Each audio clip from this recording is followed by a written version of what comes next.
Assalamualaikum warahmatullahi wabarakatuh. Nama saya Indri Setia Yuli, NIM T 2018-4108. Saya dari kelompok 13. Baik, di sini saya akan mempresentasikan makalah yang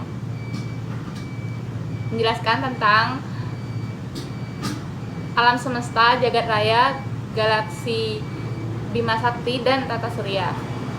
Di sini sebenarnya saya akan menjelaskan tentang proses penciptaan alam semesta itu sendiri. Jadi alam semesta adalah suatu hamparan atau ruangan yang sangat luas yang tak diketahui atau tak dapat dibayangkan luasnya. Alam semesta diduga bentuknya melengkung dan dalam keadaan memulai serta terdiri atas galaksi-galaksi, atas sistem-sistem bintang yang jumlahnya ribuan. Sedangkan bumi adalah salah satu bagian dari alam semesta ini. Maka tak heran terciptanya bumi ini berhubungan erat dengan terbentuknya alam semesta. Nah, beberapa dari ayat Al-Quran juga menjelaskan proses penciptaan objek-objek di alam semesta. Pada awalnya bumi diciptakan dalam 2 masa, kemudian diciptakan sesudahnya kelengkapan bumi dalam 2 masa pula.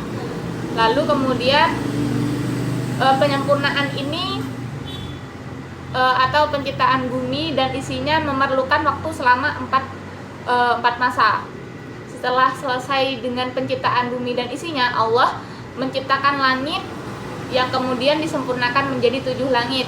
Masing-masing langit telah ditetapkan keadaan dan fungsinya. Selain itu, Allah tidak berhenti untuk dengan penciptaan ini saja, tetapi juga menghiasi langit dengan benda-benda angkasa seperti bintang, bulan, planet, galaksi, meteor, dan lain sebagainya. Proses penciptaan 7 langit dan apa yang ada di antaranya memerlukan waktu selama 2 masa. Dengan demikian, penciptaan seluruh alam raya ini yaitu dalam 6 masa. Selanjutnya, saya akan menjelaskan tentang teori penciptaan alam semesta. Nah, dalam teori ini dibagi menjadi ada tiga teori. Ada 3 teori. Yang pertama, teori Big Bang atau dentuman raksasa, dentuman besar.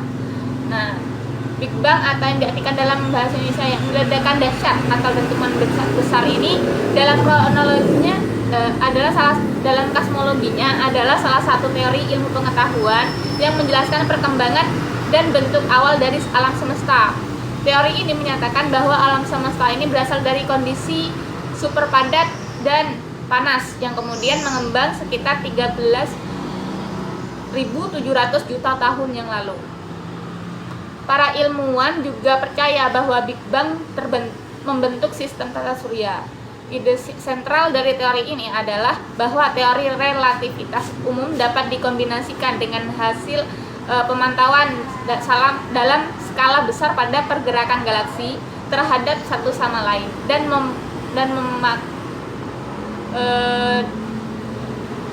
dan bahwa suatu saat alam semesta akan kembali atau terus konsekuensi alam dari teori Big Bang, yaitu dalam masa lampau alam semesta punya suhu yang jauh lebih tinggi dan kerapatan yang jauh lebih tinggi juga.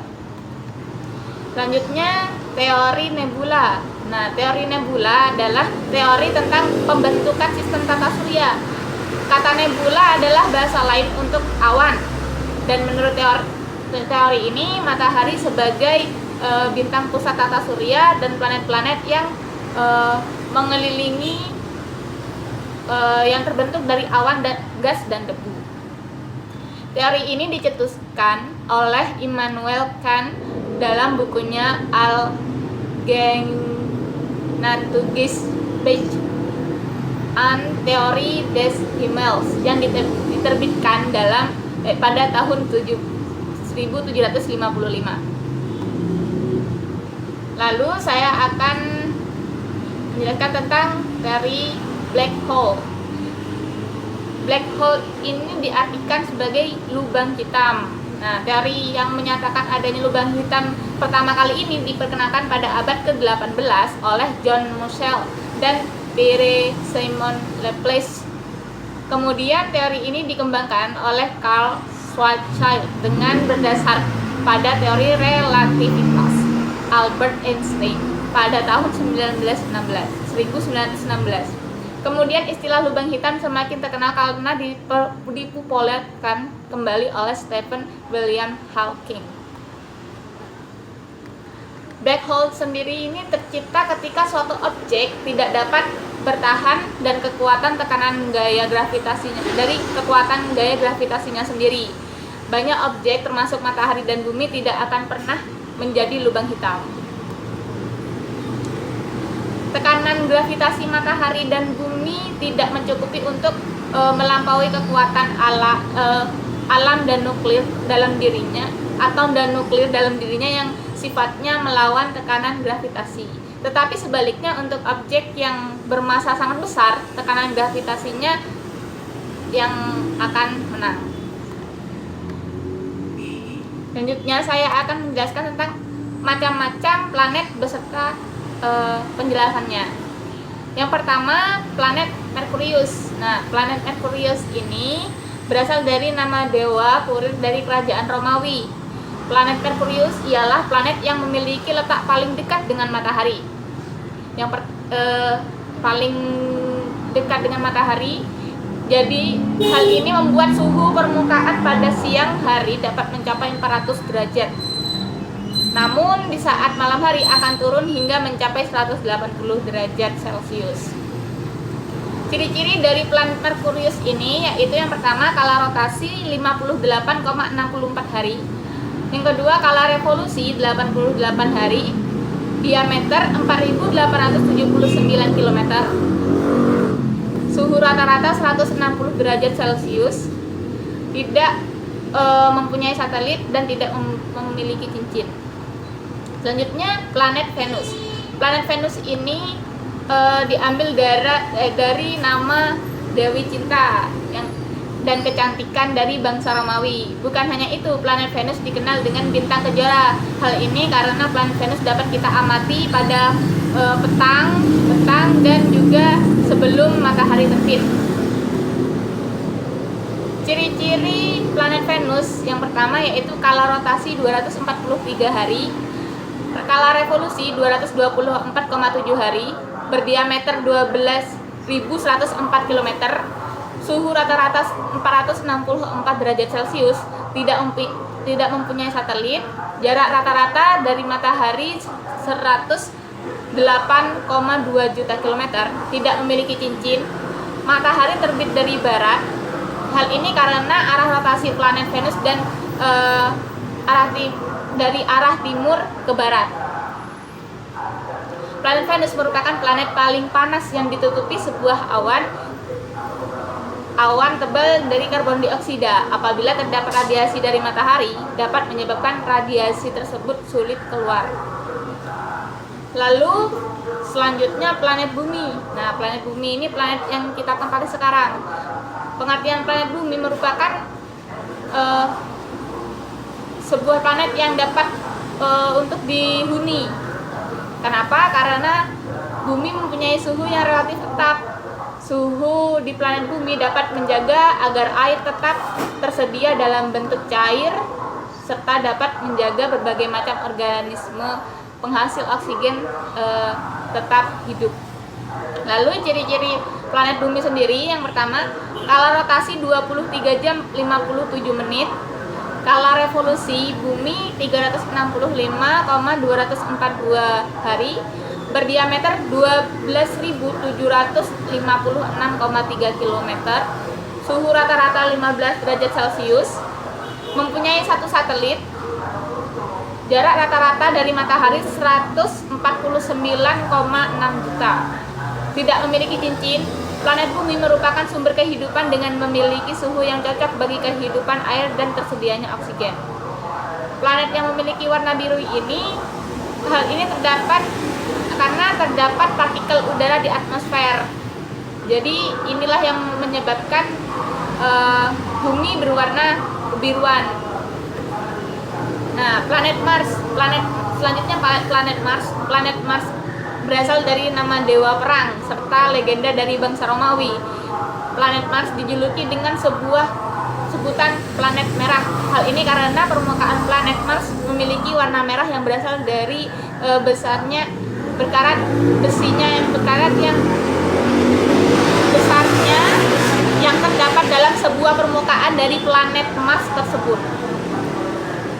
Baik, ciri-ciri dari planet Mars. Yang pertama, kala rotasi 9 jam 56 menit, kala revolusi 11 tahun 10 bulan 3 hari, berdiameter 6.974 km, suhu rata-rata kurang lebih 65 derajat Celcius, memiliki 2 satelit, jarak rata-rata dari matahari 227,9 juta kilometer, tidak mempunyai cincin, dan tersusun dari karbon dioksida yang tipis. Selanjutnya, planet Jupiter. Planet Jupiter atau planet Zeus berasal dari nama raja dewa-dewa dari bangsa Yunani kuno. Pengertian planet besar dalam tata surya kita, planet Jupiter memiliki diameter sekitar 11 kali dari diameter bumi dan memiliki yang berat sekitar 2 kali dalam jumlah berat seluruh planet yang ada dalam tata surya. Ciri-ciri planet Jupiter yang pertama yaitu kala rotasi 10 jam 40 menit, kala revolusi 29,42 tahun, berdiameter 139.822 km.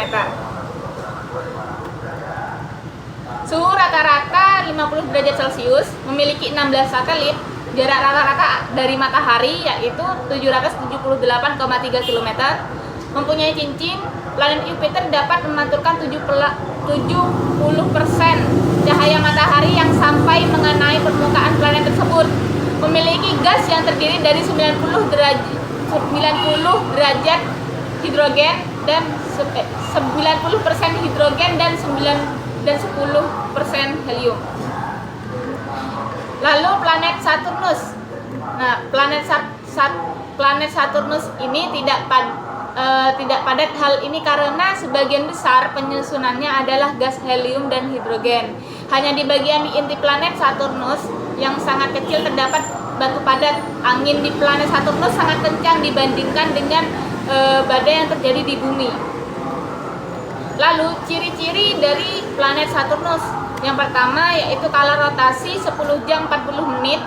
Yang kedua kala revolusi 29,41 tahun, berdiameter 125.536 km, suhu rata-rata kurang lebih 140 derajat Celcius, memiliki 18 satelit, jarak rata-rata dari matahari 1433,5 juta kilometer, mempunyai cincin yang terdiri dari batu dan bongkahan es, dapat mengapung apabila ditempatkan dalam air. Lalu planet Uranus. Planet Uranus diambil dari kata dari nama dewi Yunani kuno yaitu Urania. Planet Uranus sendiri berjarak sekitar 2.872 km dari matahari, sehingga dapat melakukan 1 kali revolusi yang dibutuhkan sekitar 84 tahun. Ciri-ciri dari planet Uranus yakni yang pertama kala rotasi 17 jam 14 menit, kala revolusi 84 tahun, berdiameter 50.724 km, suhu rata-rata kurang lebih 140 derajat Celcius, memiliki 27 satelit, jarak rata-rata dari matahari 2.872 km, mempunyai cincin. Planet Uranus berwarna hijau kebiruan. Hal ini karena atmosfer pada planet tersebut memiliki kandungan metana yang sangat tebal. Lalu sumbu rotasi yang berhimpit dengan bintang orbit, kutub utara serta kutub selatan akan bergantian tempat menghadap matahari. Lalu selanjutnya planet Neptunus. Planet Neptunus ini memiliki diameter yang dapat mencapai hingga 50.500 km. Planet Neptunus pertama kali ditemukan 65 tahun setelah planet Uranus ditemukan. Planet Neptunus memiliki warna yang tampak cerah biru kehijauan. Ciri-ciri dari planet Neptunus yakni yang pertama kala rotasi 16 jam 10 menit, Yang kedua, kalau revolusi 164,8 tahun, berdiameter 50.500 km, suhu rata-rata kurang lebih 223 derajat Celcius, memiliki 14 satelit, jarak rata-rata dari matahari adalah 4.500 juta kilometer, mempunyai cincin dan atmosfer dari planet Neptunus terdiri dari es, metana, air, helium, hidrogen, dan amonia. Demikian presentasi dari saya. Wassalamualaikum warahmatullahi wabarakatuh. Assalamualaikum warahmatullahi wabarakatuh. Saya Nursel Anggreni, NIM T2018 Mata 17. Di sini saya akan menjelaskan tentang galaksi Bima Sakti. Yang pertama itu pengertian galaksi Bima Sakti. Galaksi merupakan sistem yang terdiri dari kumpulan bintang-bintang serta benda-benda luar angkasa yang tersusun secara teratur. Umumnya galaksi ini terdiri dari miliaran bintang dengan warna, ukuran, serta karakteristik beragam. Sedangkan pengertian galaksi Bima Sakti itu sendiri adalah merupakan menjadi tempat tinggal kita. Jadi galaksi itu merupakan tempat tinggal bumi yang kita miliki ini, yang kita tempat tinggali ini. Maka jelas bahwa galaksi Bima Sakti ini merupakan galaksi yang di dalam itu terdapat matahari, 8 planet, dan beberapa planet kerdil. Yang selanjutnya, asal-usul Bima Sakti.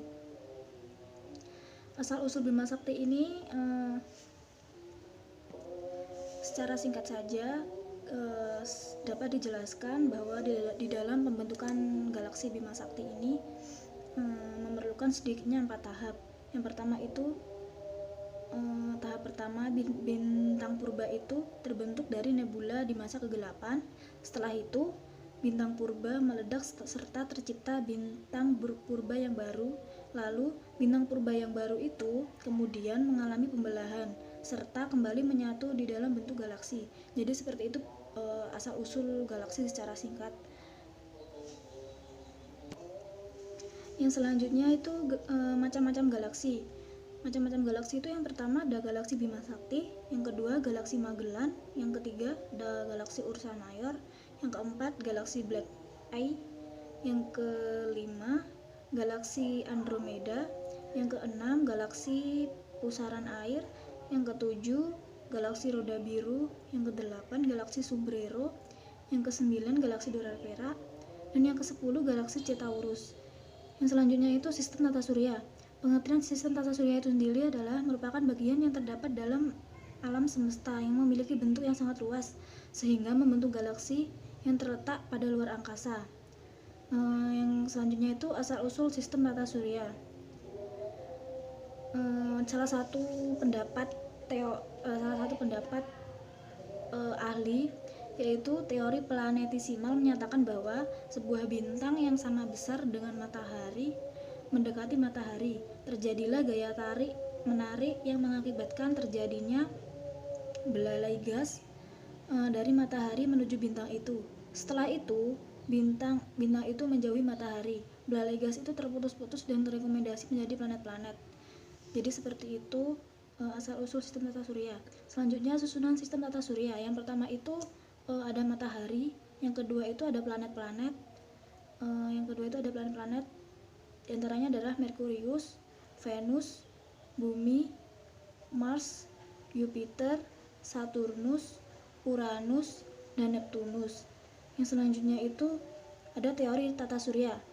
Yang pertama itu teori nebula, yang kedua teori planetesimal, yang ketiga teori pasang surut, yang keempat teori bintang kembar, yang kelima teori awan debu, yang keenam teori hipotesis Kuiper. Yang selanjutnya macam-macam komet, asteroid, dan satelit. Yang pertama itu komet. Komet itu dibedakan menjadi dua jenis, yaitu yang pertama itu berdasarkan jenis komet berdasarkan bentuk dan panjang lintasan. Yang pertama itu komet berekor panjang, yang kedua komet berekor pendek, dan yang kedua jenis komet berdasarkan jumlah kemunculannya. Itu yang pertama komet non periodik, yang kedua komet periodik. Dan macam-macam asteroid itu sendiri adalah yang pertama Ceres, kedua Pallas, ketiga Vesta, keempat Hygia, yang kelima Interamnia, yang keenam Baptistina, yang ketujuh Hector, yang kedelapan Cleopatra, yang kesembilan Themis, yang kesepuluh Tautasis. Yang selanjutnya satelit. Satelit ini dibedakan menjadi beberapa satelit. Yang pertama, satelit komunikasi. Ini berfungsi untuk aktivitas sehari-hari kita, misalkan pada radio, HP atau handphone, dan televisi dan lain-lain. Yang kedua itu satelit astronomi. Ini digunakan untuk pengamatan benda-benda luar angkasa, misalnya galaksi, planet, bintang, dan benda angkasa lainnya. Yang ketiga itu satelit pengamat bumi. Digunakan untuk mengamati bumi seperti pembuatan peta, pengamatan lingkungan bumi, meteorologi, dan lain-lain. Yang keempat, satelit mata-mata. Satelit ini termasuk satelit yang khusus digunakan untuk menunjang kebutuhan militer suatu negara. Jadi fungsi satelit ini adalah untuk memata-matai pihak musuh negara yang bersangkutan. Yang kelima itu satelit cuaca, digunakan untuk mengamati iklim dan cuaca. Yang keenam, satelit tenaga surya, digunakan dalam proses menghasilkan sumber energi matahari. Yang ketujuh, satelit navigasi. Ini berfungsi untuk menggunakan sinyal radio yang disalurkan ke penerima yang terletak di permukaan tanah tertentu di bumi. Sekian dari saya, selanjutnya akan dilanjutkan oleh rekan saya. Assalamualaikum warahmatullahi wabarakatuh. Perkenalkan, nama saya Rini Andriani, NIM T20184106. Baik, di sini saya akan menjelaskan tentang perbandingan bumi, bulan, matahari dengan planet dan bintang-bintang. Dan yang kedua yaitu kandungan ayat Al-Quran yang terkait dengan alam semesta, galaksi Bima Sakti, dan sistem tata surya. Di sini saya yang pertama akan menjelaskan tentang perbandingan bumi.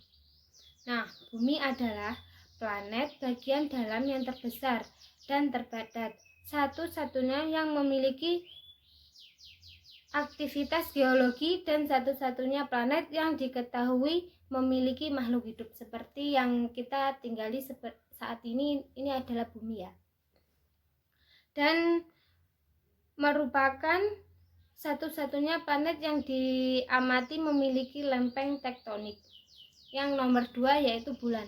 Bulan adalah satelit alami bumi, satu-satunya yang merupakan satelit terbesar yang kelima dalam tata surya.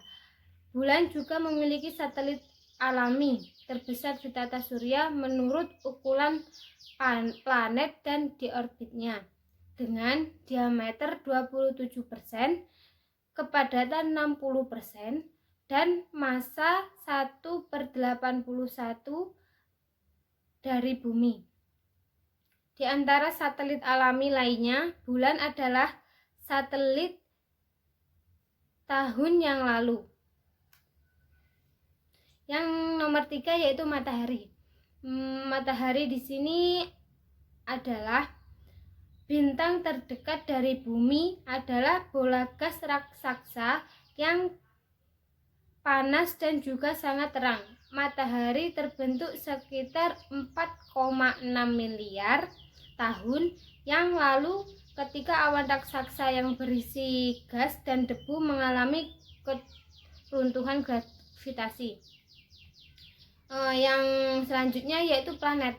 Planet itu adalah benda astronomi yang mengorbit sebuah bintang atau sisa bintang yang cukup besar untuk memiliki gravitasi sendiri, tidak terlalu besar untuk menciptakan fusi termonuklir, dan telah membersihkan daerah sekitar orbitnya yang dipenuhi planet tesimal. Yang terakhir yaitu bintang-bintang. Di sini bintang merupakan benda langit yang memancarkan cahaya. Terdapat bintang semu dan bintang nyata.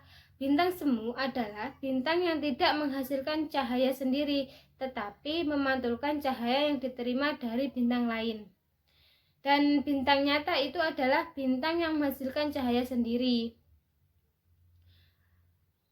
Dan selanjutnya yaitu kandungan ayat Al-Quran yang terkait dengan alam semesta, galaksi Bima Sakti, dan sistem tata surya. Di sini dijelaskan pada surat Al-Baqarah ayat 29 dan surat At-Taubat ayat 36. Ini kandungannya yaitu hubungan Al-Quran dan sains tidaklah lepas dari kemajuan dan kemunduran sains dalam peradaban Islam. Umat Islam melakukan penafsiran ilmiah dari generasi pertama sampai abad ke-5. Dan sains dalam Islam itu telah menduduki kejayaan yang cemerlang dalam semua bidang sains, termasuk biologi, astronomi, dan lain-lain lagi. Seperti pada ilmu astronomi yaitu penciptaan jagat raya. Sejak berabad lalu, dari masa ke masa, manusia selalu mempertanyakan proses penciptaan alam tersebut. Berawal dari pertanyaan sederhana itu, kemudian tercipta teori tentang penciptaan alam semesta. Yang dikenal adalah teori ledakan besar atau Big Bang Theory. Dan yang selanjutnya pada surat As-Sajdah ayat 4 dan Al-Fusilat ayat 9-12, ini kandungannya tentang Allah memerintahkan kepada Nabi Muhammad agar menanyakan kepada orang-orang musyrik Mekah kenapa mereka mengingkari Allah yang telah menciptakan bumi dalam 2 hari. Hari pertama adalah ketika sekitar 4,6 miliar yang lampau, awan, debu, dan gas mengapung di ruang angkasa mulai mengecil. Hari kedua diawali